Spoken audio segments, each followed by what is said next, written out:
Hello, bienvenue pour cette nouvelle vidéo. Aujourd'hui, un format que j'avais, je crois, jamais fait. Via un post que j'ai vu sur Instagram, donc chez Steph, je vous mettrai son compte en description et le lien du questionnaire. J'ai trouvé un questionnaire qui nous dit quel type d'auteur on est. Alors là, c'est quel type d'autrice. Je sais pas si du coup c'est spécifique aux autrices ou si c'est maladroit et que c'est pour tous les auteurs. Mais du coup, je me suis dit que ce serait marrant qu'on le remplisse ensemble et qu'après, je vous dise ce que j'en pense, si ça me paraît cohérent ou pas avec ce que je pense être comme autrice.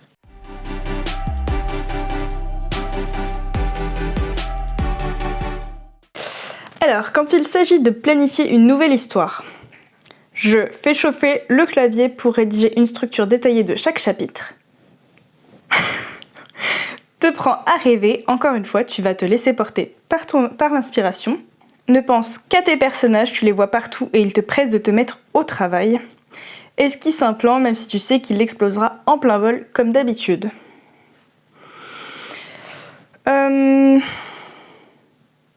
J'arrive pas trop à savoir quel est ce qui me correspond le plus. Alors c'est sûr que c'est pas la structure détaillée de chaque chapitre. Déjà, on élimine ça. Le plan... Maintenant, je commence à en faire un. Mais si vous suivez les vlogs, je crois l'avoir déjà dit, c'est plus un fil rouge qu'un plan. Je suis pas sûre qu'on puisse vraiment dire que je fais des plans. On va dire te prends à rêver, se laisser porter par l'inspiration parce que c'est ce qui me correspondrait le plus, même si je fais un début de plan, même si en général je prépare un petit peu mes personnages. On va dire ça. Quand tu es bloqué dans ton écriture, tu reviens à tes fiches personnages, elles sont ton phare dans la tempête. Tu laisses tomber, tu vas aller faire un tour, tu y verras plus clair au retour. Tu reprends ton plan, la solution est là, c'est obligé. Tu cherches de nouvelles approches, c'est en innovant qu'on débloque les pires situations. Alors déjà, on reprend pas le plan. Voilà. On laisse pas tomber en général. Sauf quand je suis atteinte du syndrome de l'objet brillant.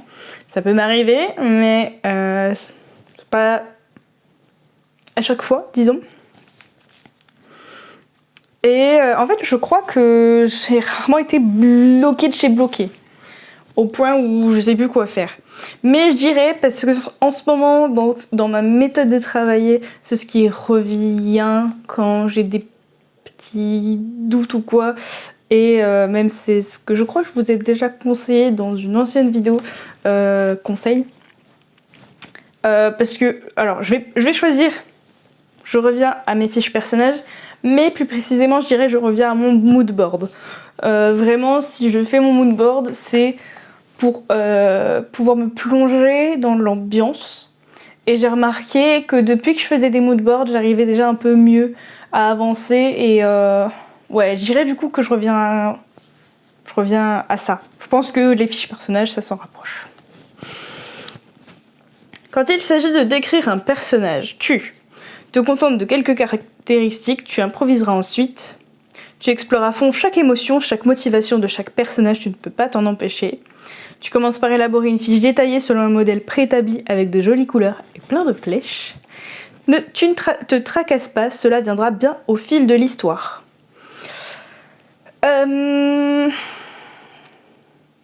Je suis déjà pas le tu ne te tracasses pas et je ne suis pas le tu te contentes de quelques caractéristiques. En fait, je suis en train d'éliminer, faire par élimination. Et je fais pas non plus des fiches ultra détaillées, donc je dirais que j'explore à fond chaque émotion. Ta routine d'écriture idéale ressemble à un camp militaire, c'est plus fort que toi. Une colonie de vacances, on a les bases mais on se laisse aller à l'impro. Une quoi ? Une routine ? Connais pas. Le sixième sens, tu vois tes personnages partout même si tu sais qu'ils ne sont pas réels. Je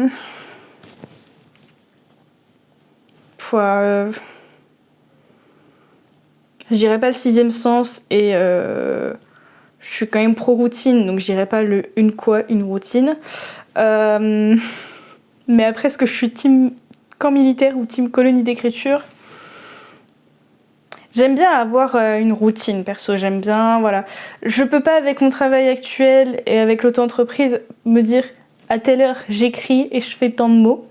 Ça je peux pas. Mais j'essaie par exemple de me faire une petite session d'écriture par jour. Alors ça fonctionne pas tous les jours, et de la semaine du moins. Mais on va dire la colonie de vacances. Je sais pas. Si tu devais décrire ton style d'écriture, toujours à la pointe de l'innovation, l'émotion avant tout le reste, surprenant, rigueur et structure sont tes maîtres mots. Je dirais l'émotion, parce que dans le sens où personnellement je sais que c'est potentiellement dans les personnages que j'arrive...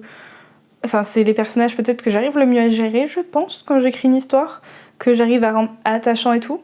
Donc du coup, ça va avec l'émotion. Donc je partirai là-dessus. On te propose d'écrire un 6 mains, comment réagis-tu? J'ai déjà jamais fait 4 mains, alors 6 mains. Super, tu vas pouvoir expérimenter plein de nouveaux trucs. Tu es trop hypé et tu te précipites pour préparer le scénario de ta future collaboration. Tes co-auteurs, tu les aimes déjà, votre lien est fort, tu le sens. Chouette, tu as hâte de voir ce que ça va donner. Bon, dans tous les cas, on est content. Visiblement. Je suis pas forcément team expérimentation. Bon, préparer le scénario, pas forcément. Et j'ai du mal à me projeter parce que je saurais pas avec qui c'est comme auteur. Bon, je pense que si je me lance dans un 6 mains, c'est des auteurs en qui j'ai quand même confiance. Mais on va quand même partir sur le chouette. Genre tranquille, c'est sympa. Et comme je sais en plus que je suis quelqu'un qui aime bien avoir le contrôle de ce que je fais ou de ce qui est fait, je sais pas si un 4 mains ou un 6 mains j'arriverais à être à l'aise. Je l'avoue, hein, franchement, je me suis déjà interrogée, genre est-ce que j'arriverais et tout. Mais du coup c'est pour ça, je pense que la dernière option c'est celle qui me correspond le mieux. Lorsque tu termines un projet d'écriture, tu te sens accompli si tu as mené à bien ta mission et respecté ton plan initial, mouahaha. Tu as fait pleurer tes lectrices tellement ils se sont attachés à tes personnages, tu es connu pour ton sadisme désormais. Ton roman ressemble à aucun autre, c'est ta grande fierté. Ton intrigue t'a réservé quelques surprises et tu adores ça. On n'est pas sur le premier parce que ça parle encore de plans. On n'est pas non plus sur la troisième avec ton roman ne ressemble à aucun autre parce que c'est pas vraiment mon objectif quand j'écris un roman. J'ai vu il y a pas longtemps un post de Parole de Plume. Je crois que c'est sur ce compte-là, donc de Marie F. Fleury. Je sais plus s'il y a le F entre son prénom et son nom. Qui faisait une sorte de réponse aux commentaires sur sa romance contemporaine qui vient de sortir, comme quoi elle révolutionnerait pas le genre. Et j'ai trouvé très intéressant son post, si vous voulez je vous le mettrai en description, parce que je suis vachement d'accord avec elle. On n'est pas obligé d'écrire un roman pour qu'il révolutionne le genre. Je trouve que parfois c'est un peu, peut-être pour certains autoristes ou par phase, ça peut être une sorte de pression d'imaginer avoir ce type de commentaires, de retour, en disant ouais c'est pas original, ça révolutionne pas le genre. Alors que en soi, pour moi, chaque autoriste devrait écrire ce qu'il a envie d'écrire, pas parce que ça révolutionne le genre, parce que c'est original, parce que personne l'a fait. Voilà. C'est mon avis. Je respecte tout à fait les personnes qui ont envie d'être originales et de faire quelque chose qui ne ressemble à rien d'autre. Mais je trouve qu'on devrait aussi laisser la liberté et la marge de manœuvre aux autoristes qui ont juste envie de faire ce qui leur fait plaisir. Et si c'est une romance contemporaine qui ressemble globalement à toutes les autres, j'ai envie de dire, avec une romance, tu réinventes rien en général. Sauf éventuellement, il y a les thèmes qui sont abordés. Voilà, une rom-com, c'est dur, je trouve, quand même, de révolutionner un genre de la romance. Ou même tout court un genre, hein. Je trouve que ça reste très compliqué à révolutionner. Donc voilà, je suis pas non plus pour cette option-là. Tout ça pour dire. Et ensuite, mon intrigue, elle peut me surprendre dans le sens où je suis purement jardinière, donc je prévois rien. Mais justement, je suis purement jardinière, donc il y a moins de risques que je sois surprise parce que je me laisse porter. Après, est-ce que je suis sadique? Certains diront que oui. Je vous l'ai dit d'ailleurs dans ma vidéo Red Flag et Green Flag. Par contre, voilà, je sais que comme je l'ai dit, je pense faire des personnages plutôt attachants. Donc, il y a moyen que je fasse un petit peu pleurer. Lorsque tu partages tes histoires, tu te sens satisfaite quand tes personnages ont conquis le cœur de ton lectorat. L'originalité de ton intrigue est vantée par toutes et tous, même celles et ceux qui n'ont rien compris. Tu as fait vivre des montagnes russes à tes lectrices. Bim, le premier commentaire que tu reçois vante la cohérence extrême de ton intrigue. On n'est déjà pas sur le côté intrigue encore une fois, donc c'est ni la deuxième ni la quatrième. On reste sur le côté personnage finalement. Personnage et émotion. Mais du coup, je vais rester plutôt sur le côté personnage, parce que je pense que vraiment c'est ce qui me caractérise. J'ai l'impression de me vanter en disant ça, c'est terrible. Comment réagis-tu face à une critique constructive de ton travail ? Tu ne retiens que ce qui te paraît utile, le reste osef. Tu adores les critiques détaillées, comme ça tu peux améliorer ton roman. C'est difficile à vivre, l'opinion de tes lectrices est importante pour toi. Tu restes calme, à l'écoute, tout en restant fidèle à ta vision. J'ai envie de tout prendre. Le premier est peut-être un peu dur dans le sens où le premier et le dernier en fait ils se ressemblent, je trouve. Au début, j'aurais été surtout dans la troisième. Genre, c'est difficile à vivre et dans ma tête à l'époque, enfin à une certaine époque, il fallait que mon roman plaise à tout le monde. Et donc la moindre critique, c'est ça y est, du coup personne va aimer. Je me moque pas, hein, mais j'étais vraiment comme ça. Et du coup c'était très difficile à vivre parce que je me disais s'il y a une personne qui aime pas, c'est fichu quoi limite. Donc avant j'avais tendance à être comme ça. Après est-ce que je dirais que j'adore les critiques détaillées ? Ça reste quand même un peu dur à vivre. Je dirais quand même le dernier. Je reste calme à l'écoute tout en restant fidèle à ma vision. Non, ou le premier, je sais pas. En fait, c'est que dans les critiques constructives, des fois il peut y avoir des choses qui sont très objectives. Et là tu te dis oui, bon, d'accord, oui, je suis d'accord avec toi. Et il y a des critiques subjectives, soit parce que c'est purement un avis perso de la personne, soit parce que potentiellement le lecteur ou la lectrice n'a pas saisi ce que tu voulais faire.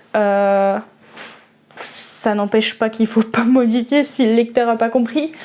Mais voilà, je pense que toute critique n'est pas forcément bonne à prendre. Je pense qu'il faut prendre ce qui résonne en nous, entre guillemets. Je dis pas qu'il faut pas accepter les critiques, surtout si elles sont constructives. Et c'est toujours intéressant d'avoir des retours. Surtout quand les personnes font l'effort de faire un retour très construit. Mais ça veut pas dire qu'il faut tout accepter comme du pain béni, entre guillemets. C'est pas parce qu'on n'a pas suffisamment de recul parfois sur nos romans qu'il faut se dire que n'importe qui peut avoir une meilleure vision de notre roman parce qu'ils ont le recul. Pas forcément toujours le cas. Donc c'est pour ça que j'ai envie de prendre un millimilo de tout là. Je vais dire, tu ne retiens que ce qui te paraît utile. Mais c'est pas totalement la meilleure option pour moi. Surtout le OSEF, parce qu'on s'en fiche pas quand même. Quel genre littéraire t'attire le plus en tant que lectrice ? Ce sera la même chose que l'autrice. Expérimental définitivement. La romance ou le drame, il n'y a que ça de vrai. La fantaisie quoi, il existe autre chose. Et la SF ou le thriller, faut que ça fasse exploser tes neurones. Je vais choisir la romance, même si en ce moment je suis quand même très fantaisie quand même. Il faudrait encore une fois un mix des deux. Mais voilà, si on fait un peu le bilan de tout ce que j'ai dans ma bibliothèque, que ce soit du contemporain ou de l'imaginaire, il y a toujours une bribe de romance, ou presque toujours, donc la romance. Et donc on arrive au bilan. On arrive au bilan, donc c'est tu connectes les émotions. Tu vis pour et par tes personnages et tu adores faire vivre des montagnes russes à tes lectrices qui en redemandent toujours plus. Donc du coup, qu'est-ce que je pense de ce petit test ? C'était très sympathique. C'est toujours intéressant, je trouve, de réfléchir sur sa propre pratique de l'écriture.